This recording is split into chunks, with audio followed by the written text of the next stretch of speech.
ठीक है, चलिए। तो chapter number 2 force and motion में आज हम लोग 2 टॉपिक पढ़ने वाले हैं और दोनों टॉपिक इंपॉर्टेंट है, थोड़े समझने के टॉपिक हैं और पूछे भी जाते हैं दोनों टॉपिक। तो दोनों टॉपिक ठीक से देखिएगा। तो पहला टॉपिक है, इसमें 2 चीज़ें हैं और दोनों एक ही चीज़ है, मतलब यानी कि अगर मैं किसी एक को भी करा दूंगा तो दूसरा एग्जैक्टली ऐसा ही होता है। तो समझिए क्या है। पहली चीज़ है आपकी banking of roads. Banking of roads का मतलब ये होता है कि आप लोगों ने देखा होगा कि जब भी कोई मोड़ आता है तो मोड़ में एक तरफ रोड क्या होती है, थोड़ी सी नीचे होती है और एक थोड़ी सी हाइट में होती है। यानी कि मोड़ में जो अंदर वाला हिस्सा होता है जहाँ पे मोड़ काटना होता है, लेट मुझे अगर ऐसे में मोड़ काटना है तो ये वाला हिस्सा होगा जहाँ पे मोड़ कट रहा है वो नीचे की ओर होगा और बाहर वाला हिस्सा ऊपर की ओर होगा। तो यानी कि रोड सीधी ना होकर हल्की से क्या होती है, तिरछी होती है, स्लोप में होती है। यानी कि ये रोड कुछ ऐसे होगी स्लोप में, ये करके, ये ना होके हल्की स्लोप में रोड होगी। समझ रहे हो ना। यानी कि ये वाला हिस्सा जहाँ पे मोड़ आपको काटना होता है वो नीचे की ओर होता है और दूसरा हिस्सा कंपेरेटिवली ऊपर की ओर उठा होता है। ये क्यों होता है? इसका रीज़न है to provide necessary centripetal force, यानी कि घूमने वाली गाड़ी को सेंट्रीपिटल फोर्स मिल सके, इस कारण से बैंकिंग ऑफ रोड्स किया जाता है। क्लियर? अगर ऐसा नहीं करेंगे तो होगा क्या? अगर रोड ऐसे की जगह सीधी ऐसे हो जाए तो जब गाड़ी घूमेगी तो सेंट्रीपिटल फोर्स न मिलने के कारण गाड़ी बाहर की ओर जा सकती है, बाहर की ओर निकल जाएगी। हो सकता है गाड़ी क्या हो जाए, आपकी नीचे गिर जाए, या अगर पहाड़ी एरिया है तो पहाड़ी एरिया में बाहर स्किड भी हो सकती है। समझ रहे हो? सेंट्रीपिटल फोर्स यानी कि मैं इसमें और एक चीज़ ऐड कर रहा हूँ आपका, मैं ऐसा भी कह सकता हूँ to provide necessary friction. Friction होगा, टायर और रोड के बीच क्या लगता है, फ्रिक्शन। तो अगर फ्रिक्शन थोड़ा भी कम हो गया तो गाड़ी क्या हो जाएगी, बाहर की ओर निकल जाएगी। तो अगर किसी टायर में, गाड़ी में टायर ख़राब है, या तुमने देखा होगा मोड़ में कई लोग गिर जाते हैं, क्यों गिरते हैं? कभी मोड़ में पानी पड़ा हो, टायर ख़राब हो, तो वही चीज़ होती है, क्योंकि फ्रिक्शन कम होने के कारण सेंट्रीपिटल फोर्स नहीं मिल पाता। क्लियर है? तो बैंकिंग ऑफ रोड समझे, रोड का थोड़ा सा तिरछा होना, to provide necessary centripetal force, पहली चीज़। इसी में एक और चीज़ आती है आपकी, that is bending of cyclist. यानी कि साइकिलिस्ट बोलो या कोई मोटर बाइक वाला बोलिए, आपने देखा होगा मोड़ काटने पे उसे हल्का सा क्या करना है, अपनी गाड़ी को नीचे झुकाना पड़ता है। यानी साइकिलिस्ट को अगर मोड़ काटना है तो गाड़ी को तिरछा करना पड़ता है। अगर सीधे रख के काटोगे तो मोड़ नहीं कटेगा, हल्का सा टेढ़ा करना पड़ता है, टर्न करना पड़ता है। This is called bending of cyclist. और ये दोनों एक ही चीज़ है, इनके डेरिवेशन एक ही जैसे हैं लगभग। आप देखिएगा, मैं आपको वो करवा रहा हूँ जो ज़्यादा पूछा आता है आपका। तो ज़्यादा पूछा आता है इसमें से वो है बेंडिंग ऑफ साइकिलिस्ट। ये ज़्यादा पूछता है आपसे कि क्यों कोई भी साइकिल सवार मोड़ पर तिरछा हो जाता है, या अपनी जो गाड़ी है, साइकिल है, उसे तिरछा कर लेता है। क्यों करता है? इसका रीज़न फिर से वही है, to provide necessary centripetal force, ताकि उसे मिल जाए आवश्यक अभिकेंद्रीय बल। तो डेरिवेशन है इसका, बेटा डेरिवेशन आता है इसका। तो करें स्टार्ट। माना ये कोई साइकिल सवार है और इसने वर्टिकल से अपने को थोड़ा सा झुका दिया। नॉर्मल कंडीशन में ऐसा रहना था, वर्टिकल में जब मैं मोड़ काट रहा था तो हल्का सा झुक गया। माना कि थीटा एंगल से क्या किया, इसने अपने को झुका लिया। क्लियर? अब देखो इसमें कौन कौन से फोर्स लग रहे हैं। एट द टाइम इसमें पहला फोर्स लगेगा इसका वजन या वेट, जो कि हमेशा लगता है नीचे की ओर, दैट इज mg। इसका अपना वजन mg लिख दिया नीचे की ओर, इसका वेट। दूसरा नॉर्मल रिएक्शन, मैंने आपको बताया था नॉर्मल रिएक्शन क्या होता है आपका, सरफेस जो हम पे रिएक्शन लगाती है। सरफेस अगर हॉरिजॉन्टल है तो ऊपर की ओर लगेगा, अगर सरफेस इंक्लाइंड है तो कुछ और होगा। जैसा कि दिख रहा है, ये देखो ये टेढ़ा हो गया ना, तो नॉर्मल रिएक्शन ठीक ऐसे में आएगा। तो इसका नॉर्मल रिएक्शन जो है यह ऐसा आएगा, या मैं कहूँगा यह वर्टिकल के साथ थीटा एंगल पर आएगा। झुक गया है तो नॉर्मल रिएक्शन भी क्या हो गई, थोड़ी सी टेढ़ी हो गई। समझ रहे हो? अब समझो, क्योंकि नॉर्मल किसी एंगल पे है तो मैं इसे इसके 2 भागों में ब्रेक कर देता हूँ, हॉरिजॉन्टल कंपोनेंट्स में और वर्टिकल कंपोनेंट्स में। जिस पर एंगल बनता है वो हमेशा क्या होता है आपका, हॉरिजॉन्टल वाला, यानी कॉस आता है। तो यहाँ से अगर मैं लूँ, ये भी थीटा ही हो जाएगा, तो ये हो जाएगा n cos थीटा, और उसके ठीक 90 पे यहाँ पे ये हो जाएगा n sin। एक बार देखिए, क्योंकि नॉर्मल रिएक्शन थीटा एंगल पे था वर्टिकल से, तो मैंने इसे इसके हॉरिजॉन्टल वर्टिकल कंपोनेंट्स में डिवाइड कर दिया, ब्रेक कर दिया। और जैसा कि आपको दिखाई दे रहा है, जिस पर एंगल बनता है हमेशा कॉस आता है, n cos थीटा ऊपर वाला, और ये वाला आएगा n sin थीटा। और एक चीज़ इसमें रह गई, एक चीज़ रहती है, क्योंकि ये झुक इस तरफ रहा है, इसका मतलब मोड़ किस तरफ काटेगा, ये इसी तरफ काटने वाला है। मोड़ काटने के लिए क्या चाहिए, सेंट्रीपिटल फोर्स। वो भी लगेगा इस डायरेक्शन में ही, और इसका मान होता है mv²/r। ये मैं आपको करा चुका हूँ ना। इसे मोड़ काटना है तभी तो झुका हुआ है, टू प्रोवाइड सेंट्रीपिटल फोर्स, और सेंट्रीपिटल फोर्स की वैल्यू होती है mv²/r। तो ये सब लिख लीजिए, ये सब आपको लिखना पड़ेगा, फिगर बनाना है। यानी कि इस पर फिलहाल 4 फोर्स लग रहे हैं। n को अगर मैं छोड़ दूं तो n को तो मैंने डिवाइड कर दिया, n cos theta, n sin theta, mv²/r और mg। दो तो आपके जो नॉर्मल एसएनए कंपोनेंट्स हैं, एक है इसका वेट और एक है आपका अभिकेंद्रीय बल, या उसे बोलेंगे सेंट्रीपिटल फोर्स। क्लियर? अब जैसा कि देखो यहाँ पे ये क्लियर हो गया। अब यहाँ समझना, जैसा कि आपको दिखाई दे रहा है n cos थीटा ने बैलेंस कर रखा है इसके वेट को mg को, एवं समझो 2 चीज़ें हैं इसमें। पहली चीज़ तो है कि n cos थीटा ने बैलेंस किया है किसको? mg को, या इसे मैं मान सकता हूँ इक्वल टू mg है, बैलेंसिंग हो रखा है। एवं जो n sin थीटा है इसका कंपोनेंट, यह प्रोवाइड करवा रहा है नेसेसरी सेंट्रीपिटल फोर्स। एक तो वेट को बैलेंस कर रहा है और दूसरा कंपोनेंट प्रोवाइड करवा रहा है सेंट्रीपिटल फोर्स ताकि ये मुड़ सके। तो सेकंड कंपोनेंट्स ये तुम्हें अपने आप से लिखना है बेटा, 1 2 3 1 2 करके, है ना। यानी कि the components n cos theta क्या है? Balance the weight of that cyclist, and the component n sin theta क्या? Provide necessary centripetal force which have value mv²/r। ठीक है, तो ये लिख दूँ, ये पहली इक्वेशन हो गई। दूसरी equation n sin theta is equal to mv²/r, equation 2 मान लीजिए इसे। एक एक लाइन लिख देना इसमें अपने आप से, जो मैंने बोला। इसके बाद लिखिएगा बेटा, divide equation 2 by equation 1, divide equation 2 by equation 1 we get, समीकरण 2 में समीकरण 1 का भाग देने पर, यानी कि 2/1। तो ये आ जाएगा बेटा n, ये नीचे आ जाएगा sin theta upon n cos theta is equal to mv²/r upon mg। ये आ जाएगा, n से कटेगा n, m से गया m, और साइन अपॉन कॉस होता है tan थीटा।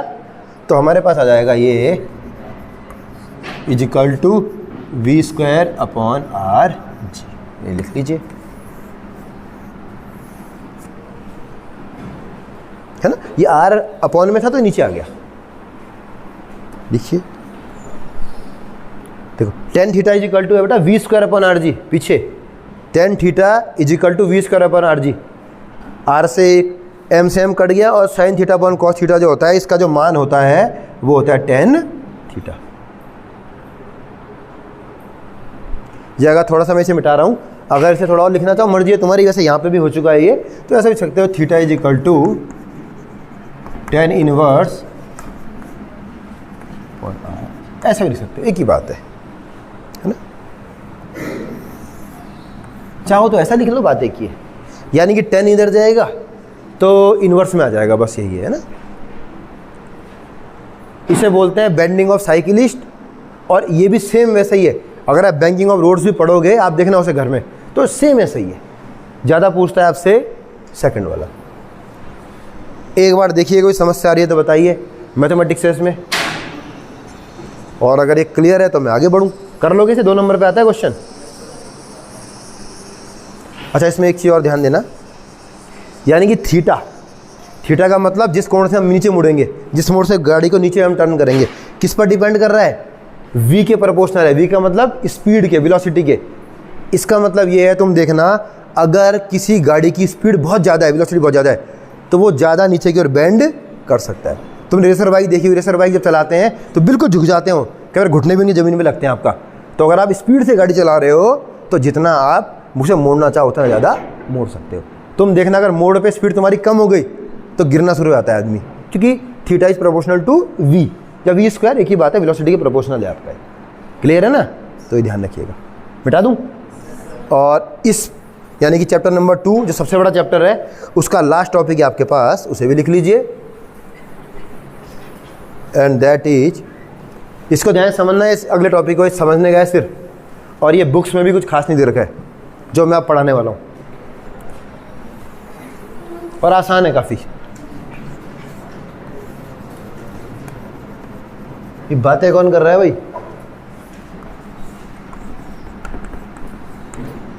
टॉपिक है बेटा प्रॉब्लम ऑफ लिफ्ट, इसको इस नाम से जाना जाता है टॉपिक को। ये लिफ्ट का मतलब जो लिफ्ट होती है, जो बड़े बड़े मॉल में लगी होती है, बड़ी बड़ी बिल्डिंग्स में होती है, जिसमें आप ऊपर की ओर नीचे की ओर जा सकते हैं। इसमें 4 केस आएंगे आपके। चलो मैं एक फिगर बना रहा हूँ, और अगर ये आपको चारों केस बताने को बोलेगा, इन केस वैसे एक स्पेसिफिक देता है आपको, बट अगर इस बोल देगा तो तुम्हें चित्र बनाना पड़ेगा, छोटा फिगर बनाना हर उसमें, चाहे पेन से बनाना। तो मैं पहला लिखिए, when lift is moving, case number 1 case है इसमें, पहला case 1, when lift is moving in upward direction, when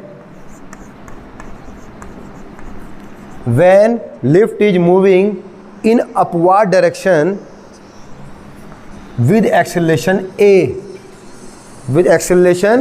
a, when lift is moving in upward direction with acceleration a, जबकि लिफ्ट ऊपर की ओर जा रही हो a त्वरण के साथ, यानी कि this is lift, this any object, में ऑब्जेक्ट ले रहा हूँ, ठीक है, ये कोई ऑब्जेक्ट है, इसका वेट mg हमेशा नीचे की ओर लगता है, ये आपको पता होना चाहिए, वेट हमेशा नीचे की ओर जाएगा, नॉर्मल रिएक्शन ऊपर की ओर, और ये कह रहा है कि लिफ्ट जा रही है ऊपर की ओर एक्सेलरेशन a के साथ। देख लीजिए एक बार क्या क्या है इसमें, सब चीज़ दिखा दी मैंने क्या क्या हो रहा है इसमें।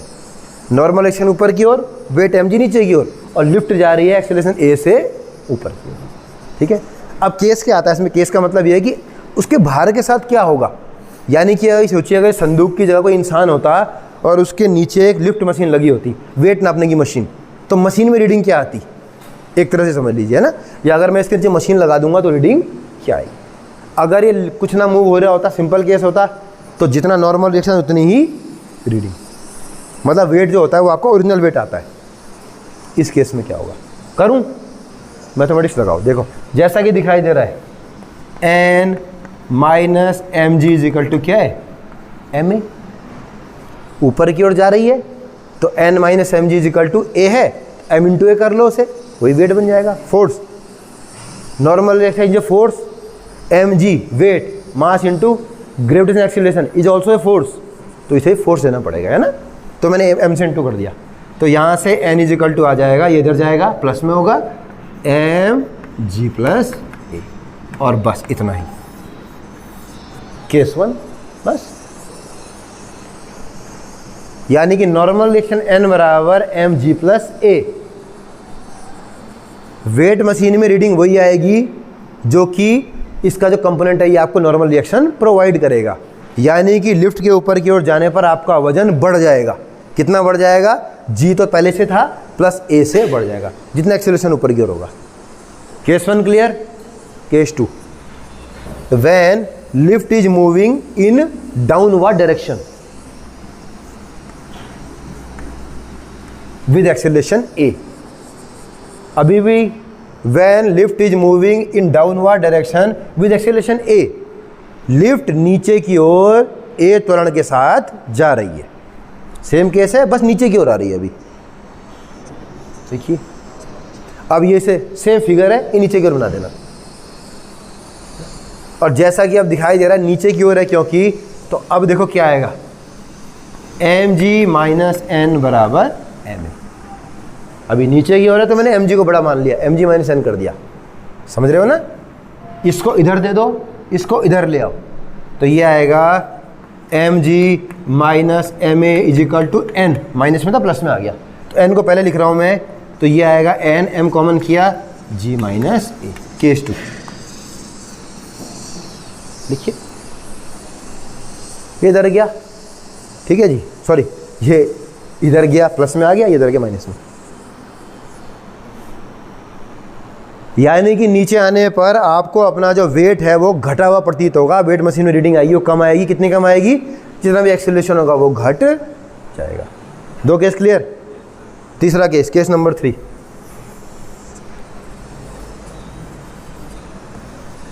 When lift is moving, लिखो when lift is moving with constant velocity,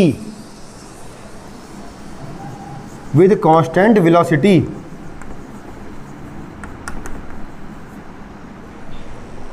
when lift is moving with constant velocity, जब कि लिफ्ट कांस्टेंट वेलोसिटी के साथ मूव कर रही है, ठीक है। अब इसके में समझ लेना, जब वेलोसिटी कांस्टेंट है तो एक्सीलरेशन इज इक्वल टू 0, क्योंकि एक्सीलरेशन बराबर rate of change of velocity. जब वेलोसिटी में चेंज ही नहीं हो रहा है तो एक्सीलरेशन कितना हो जाएगा, 0। v2 minus v1 is equal to 0। तो यहाँ पे हम लिख देंगे a इज इक्वल टू 0। कुछ नहीं, कहीं भी नहीं, मूव कर रही है पर अभी एक्सेलरेट नहीं कर रही है। a is equal to 0। तो जब a इज इक्वल टू 0 है तो क्या आ जाएगा, n minus M G is equal to 0, ये इधर जाएगा, n is equal to M g, बस। यानी कि वेट में कोई भी चेंज नहीं होगा। Constant velocity means no acceleration, तो एक्सेलरेशन होगा तभी वेट में चेंज आएगा, अदरवाइज चेंज नहीं आएगा। तो no change in weight, clear. और केस नंबर 4 जो सबसे इंपॉर्टेंट है इसमें, वो है, लिखो free fall. When lift is free fall, when lift is free fall, या इसे लिखो वेटलेसनेस।